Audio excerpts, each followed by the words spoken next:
मुख्यमंत्री प्रमोद सावंत यांनी खनिज व्यवसायासंदर्भात एक महत्त्वाचं विधान काल केलेलं आहे. त्यांनी म्हटलं आहे की खनिज व्यवसाय गोव्यामध्ये 3 महिन्यात सुरू होईल. एक अत्यंत महत्त्वाचं विधान आहे.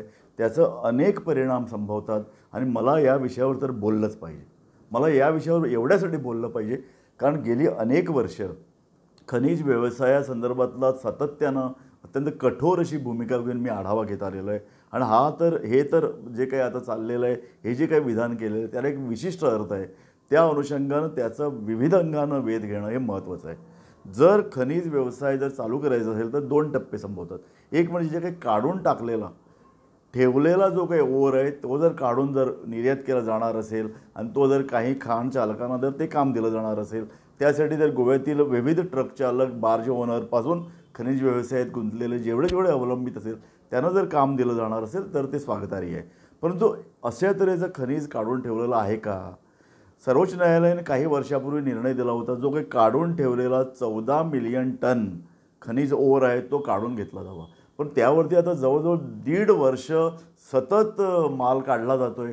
14 मिलियन टन अवघ्या 8 ते 10 दिवसात काढलं जाऊ शकतं. तर मग हजारो ट्रक लावून मागची 2 वर्ष काय चाललेलं होतं त्यावर अनेक आक्षेप घेण्यात येतात. एवढंच नाही तर लोकांचा आक्षेप आहे, पर्यावरणाचा आणि गोवा फाउंडेशनसारख्या संघटनेचा आक्षेप आहे की तिथं नवीन उत्खनन चालू आहे आणि सरकार आणि खाजगी कंपन्या यांची मिलीभगत आहे. हा अत्यंत गंभीर गुन्हा आहे आणि सरकारला जर 3 महिन्यात पुन्हा हे जर 14 मिलियन टनचं जो काही सरकारचा दावा असेल, अजूनही तो माल जर तिकडं पडू नये तो जर काढायचा असेल, त्यासाठी हे सगळं जर काम जर पुन्हा सुरू होणार असेल असा ते दावा करतील तर मग तो गंभीर आहे. मला वाटतं पर्यावरण संघटना, गोवा फाउंडेशनसारख्या संघटना आता सजग होऊन खरंच तिथं काय आहे आणि तिथं काय उचललं जातं आहे या संदर्भात आता अत्यंत काटेकोरपणे तपासणी केली पाहिजे आणि सर्वोच्च न्यायालयात जाण्याचाही मार्ग त्यांना खुला आहे. दुसरा जो पर्याय आहे तो असा आहे की सरकारला पुन्हा खनिज उत्खनन आणि निर्यात चालू करायचे असेल तर ते काम 3 महिन्यात होऊ शकतं का? तर नाही. सरकारने ऑलरेडी निर्णय घेतलेला आहे की सरकार खाण व्यवसाय चालवण्यासाठी महामंडळाची स्थापना करेल. त्या संदर्भात एक विधेयक मागच्या गोवा विधानसभेच्या अधिवेशनातही आलेलं आहे, पण अजून त्यावरती फायनल निर्णय झालेला नाही आहे. त्यामुळे अजूनही अनेक टप्पे बाकी आहेत आणि हे टप्पे पूर्ण करण्यासाठी 3 महिन्याचा अवधीच काय 3 वर्ष लागू शकतात.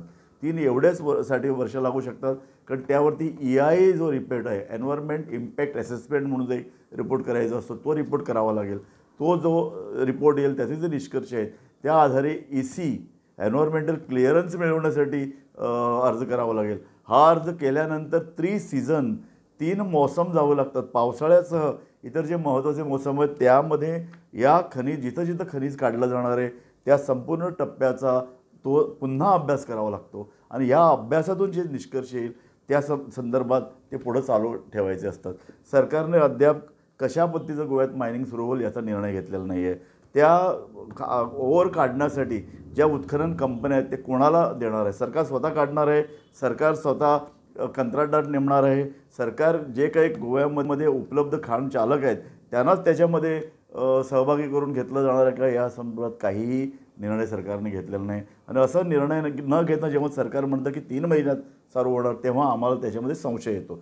संशय 2 प्रकारचे असतात. एक, सरकारला कोणत्याही प्रकारचे कायदे नियम न मानता खनिज सुरू करायचं आहे हे अत्यंत घातक आहे. आणि दुसरा टप्पा असं की आता निवडणुका आलेल्या आहेत, 6 ते 7 महिन्यात निवडणुका होणार आहेत आणि सरकारला जर वाटत असेल केवळ खाण अवलंबितांना खुश करण्यासाठी ही घोषणा करायची तरी ती गंभीर आहे. कारण आपण लोकांना फसवतो आहोत, आपण लोकांना विश्वासात घेत नाही आहोत आणि जेव्हा असं होतं तेव्हा लोक बेजारतात, लोक संतापतात आणि पर्यावरण संघटनांना आणखी एक मुद्दा मिळतो सर्वोच्च न्यायालयात जायला. सरकारनं अनेक कायदे तुडवले, खाजगी कंपन्यांना पाहिजे ते करायला दिलं. त्यामुळे असं झालं की हा व्यवसाय धोक्यात आला. कंपन्या आणि लोक, पर्यावरण नेते, पर्यावरण संघटना सर्वोच्च न्यायालयात गेल्या. पुन्हा सरकारला ह्या सगळ्या लोकांनी सर्वोच्च न्यायालयाचे दरवाजे ठोठावलेले हवे आहेत का?